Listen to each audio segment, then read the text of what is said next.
സാറിൻ്റെ ക്ലാസ് കണ്ടാൽ മതി, പഠിക്കേണ്ട എന്താണെന്നുള്ള ക്യാപ്സ്യൂളായിട്ട് സാർ തന്നിട്ടുണ്ടാവും. അതേപോലെ വരും ചെയ്തു. എനിക്ക് സ്വന്തമായിട്ട് വേണം, ജോബ് വേണം എന്നുള്ളൊരു ആഗ്രഹം ഉണ്ടായിരുന്നു. ഇതിന് മോട്ടിവേഷൻ എന്ന് പറഞ്ഞാൽ എനിക്ക് ഇൻട്രൻസിക് മോട്ടിവേഷൻ തന്നെയായിരുന്നു. എനിക്ക് ജോലി വേണം, ഫിനാൻഷ്യലി ഇൻഡിപെൻഡന്റ് ആവണം എന്നുള്ളത്. നമ്മൾ നാളത്തേക്ക് ഒന്നും വെക്കരുത്. നാളെ പഠിക്കാനുള്ളത് ഇന്ന് പഠിക്കുക, ഇന്ന് പഠിക്കാനുള്ളത് ഇപ്പം പഠിക്കുക. ആ ഒരു ചിന്താഗതിയോട് കൂടി വേണം നമ്മൾ PSC ഇറങ്ങി ചെല്ലാൻ.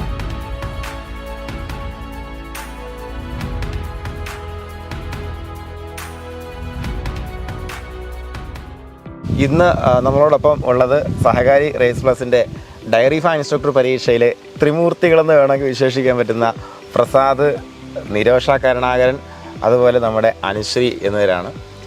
അപ്പോൾ എന്തുകൊണ്ടാണ് ഇവരെ ഇങ്ങനെ വിശേഷിപ്പിച്ചതെന്ന് വെച്ച് കഴിഞ്ഞാൽ 2022 ഡിസംബറിൽ പ്രസാദേ, ഡിസംബറിൽ നോട്ടിഫിക്കേഷൻ വന്നപ്പോഴത്തേക്കും ആദ്യമായിട്ട് എന്നെ വിളിച്ച ഗ്രൂപ്പിലുള്ള ആൾക്കാരാണ്. നമ്മൾ ആദ്യത്തെ തണ്ടർ ബാച്ച്, ഫസ്റ്റ് ബാച്ചിൻ്റെ ആൾക്കാരാണ്. പിന്നെ ഒരു അനൗദ്യോഗികമായിട്ട് പറയണമെന്നുണ്ടെങ്കിൽ ആ ഒരു ബാച്ചിൻ്റെ മൊത്തത്തിൽ ക്ലാസ് ലീഡറും പ്രസാദായിരുന്നില്ലേ. അതായത് ബാച്ചിൽ എന്ത് പ്രശ്നം ഉണ്ടെങ്കിലും ആദ്യം വിളിക്കുക, ശരിക്കും പറഞ്ഞാൽ എനിക്കിട്ട് 2 കൊട്ട് തരിക. അവസാനം വരെയും ആ ഒരു എനർജി മെയിൻറ്റെയിൻ ചെയ്യുകയും അതിനോടൊപ്പം മാർക്ക് അടിസ്ഥാനത്തിൽ എൻ്റെ കുട്ടിയാണ് 1ാം റാങ്ക് എന്നേ ഞാൻ പറയത്തുള്ളൂ. അപ്പോൾ റാങ്ക് ലിസ്റ്റിൽ 2ാം റാങ്കാണ്, ഒരേ മാർക്കാണ് അല്ലേ മോളെ. റിട്ടൺ ടെസ്റ്റിൽ 87 മാർക്ക്, ടോപ്പ് സ്റ്റേറ്റ് ടോപ്പർ നമ്മുടെ അനുശ്രീയാണ്. നമുക്ക് ഇൻ്റർവ്യൂ വന്നപ്പോഴത്തേക്കും 1 മാർക്ക് ഡിഫറൻസ് വന്നു. അപ്പോൾ 1ാം റാങ്കും 2ാം റാങ്കും തമ്മിൽ ഒരു വ്യത്യാസമില്ല, സെയിം മാർക്ക് 99 മാർക്കാണ് അനുശ്രീ സ്കോർ ചെയ്തത്. അപ്പോൾ പ്രസാദേ, നമുക്ക് ആ ഒരു തണ്ടർ ബാച്ചിൽ വന്നിട്ടുള്ള ഒരു ഓവറോൾ എക്സ്പീരിയൻസ് എങ്ങനെയായിരുന്നു പ്രസാദേ? ഞാൻ ഈ പോസ്റ്റിനെ കുറിച്ച് ആദ്യമായിട്ട് അറിഞ്ഞത് തന്നെ സാറിൻ്റെ ഫേസ്ബുക്ക് പേജിലാണ്. ഇപ്പോഴും ഓർമ്മയുണ്ട് സാറ് ആ ഒരു ഇത് ഇടുന്നത്, ഡയറി ഫാം ഇൻസ്റ്റിറ്റ്യൂട്ടിൻ്റെ ഇതുള്ളത്, +2 സയൻസുള്ള ബിരുദ വിദ്യാർത്ഥികളാണോ നിങ്ങൾ, എന്നാൽ നിങ്ങൾക്ക് ഇതാ സുവർണ്ണ അവസരം, പ്രിലിംസ് ഇല്ലാത്ത മെയിൻസ് പരീക്ഷ, കൂടുതൽ വിവരങ്ങൾക്കായി താഴെയുള്ള ഗൂഗിൾ ഫോം ഫിൽ ചെയ്ത് സൗജന്യ വെബിനാറിൽ പങ്കെടുക്കുക. ഞാൻ അങ്ങനെ സൗജന്യ വെബിനാറിൽ പങ്കെടുത്ത് സാറ് എന്താണ് ഈ കോഴ്സ്, എങ്ങനെയാണ് നമ്മൾ ഈ സഹകാരി റേസ് പ്ലസ് ഈ ക്ലാസ് കണ്ടക്ട് ചെയ്യുന്നത്, എല്ലാ കാര്യങ്ങളും നേരെ വിശദമായി പറഞ്ഞു തന്ന ശേഷമാണ് സാറ് ക്ലാസ്സിക്ക് നമ്മളെ ജോയിൻ ചെയ്യിപ്പിച്ചത്. എന്നിട്ട് നമ്മൾ ഫസ്റ്റ് തണ്ടർ ബാച്ച് ആയതുകൊണ്ട് തന്നെ ചില ദിവസങ്ങളിലെ ക്ലാസ് ചിലപ്പോൾ ഡിലേ വരുന്ന സമയത്ത് സാറിനെ വിളിക്കും. സാർ അപ്പോൾ തന്നെ പോസ്റ്റ് ഏറ്റവും കൂടുതൽ അപ്പോൾ ഞാനാവും സാറിനെ വിളിച്ച് ഇങ്ങനെ ബുദ്ധിമുട്ടിച്ചിട്ടുണ്ടാകും. പിന്നെ നമ്മുടെ വേറൊരു കാര്യം എനിക്ക് മനസ്സിലായത് എന്താണെന്ന് വെച്ചാൽ, ഞാനിപ്പോൾ ഏതെങ്കിലും ക്ലാസ്സിൽ എന്തെങ്കിലും അപ്ഡേഷൻ വേണമെന്ന് സാർ നമ്മോട് ചോദിക്കും. അപ്പോൾ നമ്മുടെ ഒരു അഭിപ്രായം കൂടിയും സാർ അത് കൺസിഡർ ചെയ്യാറുണ്ട്. ഇന്ന ഒരു മാറ്റിയേ കൊള്ളാമെന്ന് പറയുമ്പോൾ സാർ അത് കൺസിഡർ ചെയ്യും. ഒരു സ്റ്റുഡൻറ്റ് അല്ലെങ്കിൽ ഒരു ടീച്ചർ എന്നുള്ളതിനൊപ്പം ഒരുമിച്ച് സാറും നമ്മുടെ ഒപ്പം പഠിക്കാൻ ചിലപ്പോൾ ഞങ്ങൾക്ക് തോന്നിയിട്ടുണ്ട്. ക്ലാസ് എടുത്തു തരുന്ന സമയത്ത് സാർ ചോദിക്കും, പ്രസാദ് ഇത് ഓക്കെ ആണോ, ഈ ക്ലാസ് ഓക്കെ ആണോ, ഇത് എങ്ങനെയാണെന്ന് ചോദിക്കാറുണ്ട്. അപ്പോൾ നമുക്കെന്താ വെച്ചാൽ നമുക്കും കൂടി ഒരു ഇതാണ്, സാർ നമുക്ക് വേണ്ടിയിട്ടും കൂടിയാണ് ചെയ്തു തരുന്നത് എന്ന് എപ്പോഴും തോന്നിയിട്ടുണ്ട്. അപ്പോൾ നമ്മുടെ ഒരു ശരിക്കും പറഞ്ഞാൽ അപ്പോൾ നമ്മുടെ സഹകാരി നടത്തുന്ന എല്ലാ കോഴ്സും ഒരു ടീം വർക്ക് തന്നെയാണ്. കാര്യം നമ്മളിവിടെ ആരും എല്ലാം തികഞ്ഞ ആരും ഇല്ല അല്ലേ. ടീച്ചർമാരാണെന്നുണ്ടെങ്കിലും സ്റ്റുഡൻസ് ആണെന്നുണ്ടെങ്കിലും നമുക്ക് അങ്ങോട്ടും ഇങ്ങോട്ടും എന്തായാലും പഠിക്കാനുണ്ട്. പ്രത്യേകിച്ച് അനുശ്രീയൊക്കെ ഒരുപാട് കാര്യത്തിൽ എന്നെ ഉപദേശിച്ചിട്ടുള്ള ആൾക്കാരാണ്. അപ്പോൾ നമ്മളെ നമ്മുടെ ഈ ഒരു വലിയ വിജയം, നമ്മുടെ ഈ സ്റ്റേറ്റ് വൈഡ് നടന്ന ഇങ്ങനെ ഒരു മത്സര പരീക്ഷയിൽ റിട്ടേൺ എക്സാമിനേഷനിൽ ആദ്യം എത്തിയ ഒരു വിജയം ശരിക്കും ആർക്ക് സമർപ്പിക്കുന്ന അനുശ്രീ? ഫസ്റ്റ് തന്നെ ഒരുപാട് സന്തോഷമുണ്ട്. സഹകാരിക്ക് ആദ്യം തന്നെ നന്ദി പറയുന്നത്. കാരണം ആദ്യം എക്സാമിൻ്റെ നോട്ടിഫിക്കേഷൻ വന്നത് മുതൽ ഈ നിമിഷം വരെ, റിസൾട്ട് വന്നു ഈ നിമിഷം വരെ ഒപ്പം ഉണ്ടായിരുന്നു. അപ്പം ഒരുപാട് നന്ദി, എല്ലാത്തിനും കൂടെ ഉണ്ടായിരുന്നു. പിന്നെ ഒരുപാട് സന്തോഷം. ഈ വിജയം നീ ആർക്കാണ് സമർപ്പിക്കുന്നത് ശരിക്കും പറഞ്ഞാൽ? എൻ്റെ കൂടെ നിന്ന് എൻ്റെ ഫാമിലി, പിന്നെ ഫ്രണ്ട്സ് ഉണ്ടായിരുന്നു, പിന്നെ മെയിനായിട്ട് സാറ്. എനിക്ക് സമർപ്പിക്കണം, എനിക്കല്ല. ഞാൻ ചോദിക്കട്ടെ, മോളെ ഏറ്റവും കൂടുതൽ മോട്ടിവേറ്റ് ചെയ്തതാണ് ഇതിന് വേണ്ടിയിട്ട്? എനിക്ക് മോട്ടിവേറ്റ് ചെയ്തതെന്ന് പറയാൻ, എനിക്ക് സ്വന്തമായിട്ട് വേണം, ജോബ് വേണം എന്നുള്ളൊരു ആഗ്രഹം ഉണ്ടായിരുന്നു. അപ്പോൾ ആദ്യം മുതലേ ഇതിന് വേണ്ടിയിട്ട് കണ്ടിന്യൂ ഇത് ചെയ്തായിരുന്നു. പിന്നെ അപ്പം പിന്നെ എത്ര പ്രാവശ്യം മോട്ടിവേഷൻ താഴെ പോയിട്ടുണ്ട്? പല പ്രശ്നങ്ങളും ഉണ്ടായിട്ടുണ്ട്, സാറോട് പറഞ്ഞിട്ടുണ്ട്. പിന്നെ അപ്പൊക്കെ പിന്നെ സാറെ വിളിക്കും, സാറിങ്ങനെ പറയും, നമുക്കത് ബൗൺസ് ബാക്ക് ചെയ്ത് വന്നു എന്നുള്ളതാണ്. ഉറപ്പായിട്ടും തിരിച്ചു വന്നു എന്നുള്ളതാണ്. അതുപോലെ എല്ലാവരും ഇതുപോലെ പ്രശ്നങ്ങൾ ഉറപ്പായിട്ടും അല്ലേ വരാം. നമുക്ക് പ്രത്യേകിച്ച് ഒരു വർഷത്തെ ഒരു നീണ്ട പരിശ്രമം എന്ന് പറയുമ്പോഴത്തേക്കും നമ്മുടെ ശ്രദ്ധ തിരിച്ചു വിടാൻ പാകത്തിനുള്ള ഫാമിലിയിലെ ഇഷ്യൂസ് ഉണ്ടാവാം, അല്ലെങ്കിൽ നമുക്ക് ഹെൽത്ത് പരമായിട്ടുള്ള ഇഷ്യൂസൊക്കെ ഉണ്ടാവാം. അതൊക്കെ നമ്മൾ ബൗൺസ് ബാക്ക് ചെയ്ത് വന്ന കുട്ടിയാണ് അനുശ്രീ. അപ്പോൾ അതുപോലെ നിരോഷ നമ്മുടെ 7ാം റാങ്കാണ്. 7ാം റാങ്ക് എന്ന് പറയുമ്പോഴത്തേക്കും എന്താ പറയുക, ഞാൻ 1ാം റാങ്ക് പ്രതീക്ഷിച്ച ആൾക്കാരിൽ ഒരാൾ, കുറച്ച് മാർക്കിൻ്റെ വ്യത്യാസമില്ല അല്ലേ 7ാം റാങ്കായി. നിരോഷ ശരിക്കും നമ്മുടെ വിജയം ആർക്കാണ് സമർപ്പിക്കുന്നത്? ഇതിൽ മോട്ടിവേഷൻ എന്ന് പറഞ്ഞാൽ എനിക്ക് ഇൻട്രൻസിക് മോട്ടിവേഷൻ തന്നെയായിരുന്നു.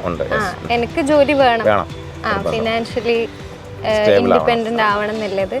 പിന്നെ സഹായിച്ച ഇപ്പം എൻ്റെ അമ്മയാണെങ്കിൽ എന്നെ കൊണ്ട് ഒരു പണിയും ചെയ്യിപ്പിച്ചിട്ടില്ല. പിന്നെ ഞാൻ വല്യമ്മയുടെ വീട്ടിലാണ് നിൽക്കുന്നത്. അപ്പൊ അവിടെ ആയാലും എനിക്ക് ഒരു പണിയും ഇല്ല, പഠിച്ചാൽ മതി. അപ്പൊ അത് ഞാൻ മാക്സിമം യൂട്ടിലൈസ് ചെയ്തു. എനിക്ക് ഇഷ്ടം പോലെ സമയമുണ്ട്. അപ്പൊ ആ സമയം വേസ്റ്റ് ചെയ്യാണ്ട് തന്നെ ഫുള്ള് യൂട്ടിലൈസ് ചെയ്തു, റിസോഴ്സസ് എല്ലാം യൂട്ടിലൈസ് ചെയ്തു. നമ്മുടെ ഈ പ്രിപ്പറേഷൻ മുന്നോട്ട് പോകുമ്പോഴത്തേക്കും നമുക്ക് എന്തായാലും, ഞാൻ തുടക്കത്തിലേ നിങ്ങളടുത്ത് പറഞ്ഞിട്ടുണ്ട്, നിങ്ങൾ എഴുതാൻ പോകുന്ന ഒരു വലിയ കഥയാണ്.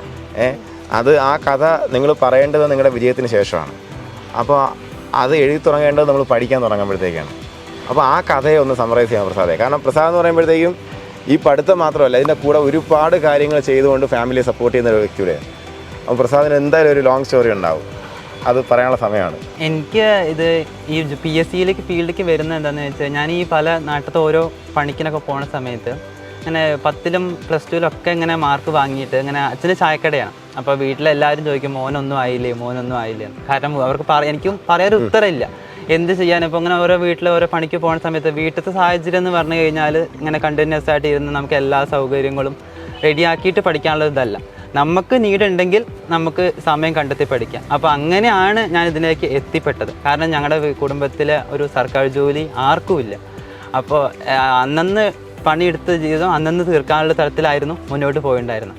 അപ്പോൾ എനിക്കൊരു ജോലി വാങ്ങാമെന്നുള്ള ഉറപ്പുള്ള ഒരു തീരുമാനമായിരുന്നു. അപ്പോൾ ഡിഗ്രി കഴിഞ്ഞ ഉടനെയാണ് ഇങ്ങനെ പല PSC പരീക്ഷകൾ എഴുതും, ഒന്നും അങ്ങനെ പ്രിപ്പയർ ആയിട്ട് ഇല്ല, സമയം കിട്ടിയിട്ടുണ്ടായിരുന്നില്ല. അങ്ങനെയാണ് ഈ ഡയറി ഫാം ഇൻസ്ട്രക്ടറിനെ കുറിച്ച് അറിഞ്ഞത്, സാറിൻ്റെ ഇതിലൂടെ അറിഞ്ഞത്. അങ്ങനെ ഇതിലൂടെ ജോയിൻ ചെയ്ത് എനിക്ക് ചില സമയത്ത് ക്ലാസ് പകൽ സമയം കാണാൻ പറ്റില്ല, കാരണം എനിക്ക് വർക്ക് ഉണ്ടായതുകൊണ്ട് കാണാൻ പറ്റില്ല.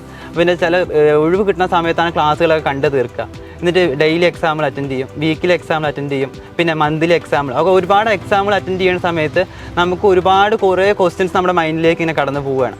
അപ്പോൾ നമുക്ക് എന്താ വെച്ചാൽ നമുക്കിത് എത്രത്തോളം നമ്മളുമായിട്ട് കോമ്പീറ്റ് ചെയ്യാൻ ആൾക്കാരുണ്ട് എന്നുള്ളത് നമുക്ക് മനസ്സിലാക്കാൻ പറ്റും. ഇപ്പോൾ ഒരു വീക്കിലി എക്സാം ഒക്കെ ഇടുന്ന സമയത്ത് നമ്മുടെ ഇൻസ്റ്റിറ്റ്യൂഷനിൽ തന്നെ ഇത്രയും ആൾക്കാർ നന്നായി ഇതിന് വേണ്ടി എഫേർട്ട് ഇടുന്നുണ്ട്. അപ്പോൾ അതേപോലെ സ്റ്റേറ്റ് വൈഡായി നടന്ന പരീക്ഷയിൽ ഈ 23ാമത്തെ റാങ്ക് എനിക്ക് കിട്ടണമെന്നുണ്ടെങ്കിൽ അത്രത്തോളം നമ്മൾ എഫേർട്ട് എടുക്കണം. നമ്മൾ ഒന്നും എന്ത് കാര്യം ഇനിയിപ്പോൾ എനിക്ക് അടുത്ത PSC പഠിക്കുന്ന കുട്ടിയോട് പറയാനുള്ളത് എന്താണ്, നമ്മൾ നാളത്തേക്ക് ഒന്നും വെക്കരുത്. നാളെ പഠിക്കാനുള്ളത് ഇന്ന് പഠിക്കുക, ഇന്ന് പഠിക്കാനുള്ളത് ഇപ്പോൾ പഠിക്കുക. ആ ഒരു ചിന്താഗതിയോട് കൂടി വേണം നമ്മൾ PSCയിലേക്ക് ഇറങ്ങിച്ചെല്ലാം. നമുക്ക് എല്ലാ സൗകര്യത്തോടു കൂടി നമുക്ക് വിശാലമായിട്ട് പഠിച്ചാൽ ഒരിക്കലും PSC എത്തില്ല, PSCയിൽ നമുക്ക് ക്രാക്ക് ചെയ്യാൻ പറ്റില്ല. പിന്നെ നമുക്കറിയാം എന്തായാലും നമ്മൾ 56ൽ ഇറങ്ങണം. അപ്പോൾ ഏറ്റവും ഹാർഡ് വർക്കിനേക്കാൾ മുമ്പ് സ്മാർട്ട് വർക്കിലൂടെ ഏറ്റവും നേരത്തെ PSCയിൽ ജോലി കയറാൻ നോക്കുക.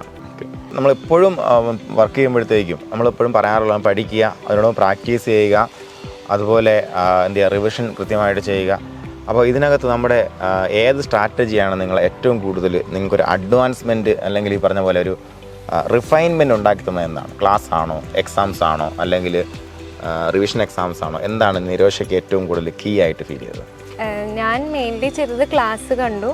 പിന്നെ ഞാൻ ഓൾറെഡി ടെക്സ്റ്റ് ബുക്കിൽ നീറ്റിൻ്റെ സിലബസ് ആണല്ലോ മെയിൻലി ഡയറി ഫാമിലുണ്ട്. അപ്പോൾ ഞാൻ ടെക്സ്റ്റ് ബുക്കിൽ ഓൾറെഡി ഓർഡർ ചെയ്തിട്ടുണ്ട്. അതിന് ചീപ്പായിട്ട് നമുക്ക് കിട്ടും ഓൺലൈൻ. അപ്പോൾ ടെക്സ്റ്റ് വായിക്കും, ക്ലാസ് കാണും, ടെക്സ്റ്റ് വായിക്കും, പിന്നെ റിവിഷൻ ചെയ്യും. മെയിൻലി റിവിഷനാണ് മെയിനായിട്ട് ചെയ്തത്. അപ്പോൾ ഏറ്റവും കൂടുതൽ നമ്മൾ എല്ലാവരും പഠിച്ചു കഴിഞ്ഞാൽ തീർന്നു, ഇത് ഞാൻ പഠിച്ചു കഴിഞ്ഞല്ലോ മടക്കി വെച്ചിട്ട് പോകുന്ന ഒരു ശീലം പൊതുവെ എല്ലാ ഉദ്യോഗാർത്ഥികൾക്കും ഉണ്ട്. റിവിഷന് വേണ്ടിയിട്ട് നിങ്ങൾ സമയം പലപ്പോഴും കണ്ടെത്തുന്നില്ല. അപ്പോൾ പഠിത്തത്തിനോടൊപ്പം അല്ലെങ്കിൽ അതിനോടൊപ്പം അതിനേക്കാൾ കൂടുതൽ അല്ലേ വെയിറ്റേജ് നമ്മൾ റിവിഷന് കൊടുക്കാതെ നമുക്ക് ഒരു കാരണവശാലും എത്തിച്ചേരാൻ പറ്റത്തില്ല. അതോടൊപ്പം മറ്റൊരു പ്രത്യേക കാര്യം, നിങ്ങൾ ക്വസ്റ്റ്യൻ ഉണ്ടാക്കി പഠിക്കുന്ന ശീലം ഉണ്ടായിരുന്നോ നിങ്ങൾക്ക്? ഉണ്ടായിരുന്നല്ലോ. ഞാൻ തുടക്കത്തിലേ പറയുന്ന പരിപാടിയാണ്. അപ്പോൾ ക്വസ്റ്റ്യൻ ഉണ്ടാക്കി മനസ്സിൽ പഠിക്കില്ലായിരുന്ന പഠിക്കുമായിരുന്നു. ക്വസ്റ്റ്യൻ ഫ്രെയിം ചെയ്യുക, അത് വളരെ ഇമ്പോർട്ടൻ്റ് ആണ്. അപ്പോൾ എനിക്കറിയാം ഇവരുടെ ഒരു പഠനത്തിൻ്റെ രീതി എനിക്കറിയാം. അപ്പോൾ ഞാൻ പറഞ്ഞത് സാറിൻ്റെ ക്ലാസ് കാണുന്ന സമയത്ത് നമ്മൾ ഒരിക്കുമ്പോൾ ഒരു സ്ലൈഡ് ഇടുകയാണ്, സാർ അതിൽ ഇമ്പോർട്ടൻ്റ് ആയ കാര്യം ഇങ്ങനെ അണ്ടർലൈൻ. അപ്പോൾ സാറിൻ്റെ ക്ലാസ് കണ്ടാൽ മതി, പിന്നെ PDF വേറെ എക്സ്ട്രാ വായിക്കേണ്ട ആവശ്യമില്ല. ഇപ്പോഴും എനിക്ക് തോന്നിയിട്ടുണ്ട്. നമ്മളിപ്പോൾ ഒരു 1 മണിക്കൂറിൻ്റെ ക്ലാസ് ആണെങ്കിലും അതിൽ പഠിക്കേണ്ട എന്താണെന്നുള്ള ക്യാപ്സ്യൂളായിട്ട് സാർ തന്നിട്ടുണ്ടാവും. അത് നമ്മൾ നന്നായിട്ട് വായിക്കാം. പരീക്ഷ ഹാളിൽ ഇരിക്കുന്ന സമയത്ത് അയ്യോ സാർ ഇത് ഇതെന്ന് പറഞ്ഞതാണല്ലോ എപ്പോഴും എനിക്ക് പലപ്പോഴും തോന്നിയിട്ടുണ്ട്.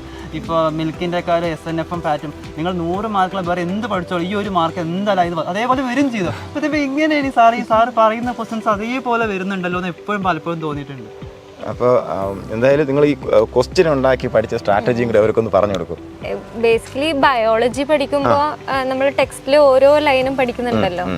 അപ്പൊ ഓരോ ക്വസ്റ്റ്യനും ഫ്രെയിം ചെയ്യണം, ഓപ്ഷൻസും ഫ്രെയിം ചെയ്ത് നമ്മൾ വെക്കണം. അത് ഭയങ്കര എഫക്റ്റീവ് ആയിട്ടുള്ളൊരു സ്റ്റഡി മെത്തേഡാണ്. കാര്യം എന്ന് പറയുമ്പോൾ നിങ്ങളെല്ലാവരും ക്ലാസ് കണ്ടിട്ട് പരീക്ഷ എഴുതിയിട്ട് ഫുൾ മാർക്ക് കിട്ടിയാൽ കളയുന്ന ആൾക്കാരാണ്. പക്ഷേ ഒരു ക്ലാസ് നമ്മൾ കാണുകയോ പഠിക്കുകയോ ചെയ്തിട്ട് അതിൽ നിന്ന് ഒരു ചോദ്യം ക്രിയേറ്റ് ചെയ്യണമെന്നുണ്ടെങ്കിൽ അത് എന്തുകൊണ്ട് ആ ഓപ്ഷൻസ് വന്നെന്നും എന്തുകൊണ്ട് വന്നില്ല എന്നും ഇതുകൊണ്ട് മറ്റൊരുത്തനെ എങ്ങനെ കുഴപ്പിക്കാമെന്നും കൂടെ ചിന്ത നമ്മുടെ തലയ്ക്ക് തിളങ്ങണം.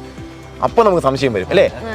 പഠിച്ചപ്പോൾ കിട്ടാത്ത സംശയം നമുക്കിപ്പോൾ വരും, ചോദ്യം ഉണ്ടാക്കാൻ വരും. അതും കൂടെ ക്ലാരിഫൈ ചെയ്ത് നിങ്ങൾ മുന്നോട്ട് പോയി കഴിഞ്ഞാൽ നിങ്ങളുടെ ഏത് മത്സര പരീക്ഷയ്ക്ക് പ്രിപ്പയർ ചെയ്യുന്ന ആൾക്കാരായിക്കോട്ടെ നിങ്ങളുടെ സ്റ്റഡി നിങ്ങളുടെ പെർഫോമൻസ് അസാധ്യ നിലവാരത്തിലേക്ക് വരും. അതെല്ലാം വിജയികളുടെ വാക്കുകളാണ്. അപ്പോൾ എല്ലാവർക്കും ഒരിക്കൽ കൂടെ നന്മകൾ ആശംസിക്കുകയാണ്. നിങ്ങളെല്ലാവരും കൃത്യമായിട്ട് വെൽ മോട്ടിവേറ്റഡ് ആയിട്ട് ഇനി ഒരുപക്ഷെ പരീക്ഷ എത്ര തന്നെ നീണ്ടുപോയാലും നിങ്ങളുടെ മോട്ടിവേഷൻ മെയിൻറ്റെയിൻ ചെയ്യുക. വിജയം നിങ്ങളുടെ കൂടെ തന്നെ ഉണ്ടാവും. അപ്പോൾ എല്ലാവർക്കും അഡ്വാൻസ്ഡ് ആയിട്ട് വിജയാശംസ നേരുകയാണ്. Thank you.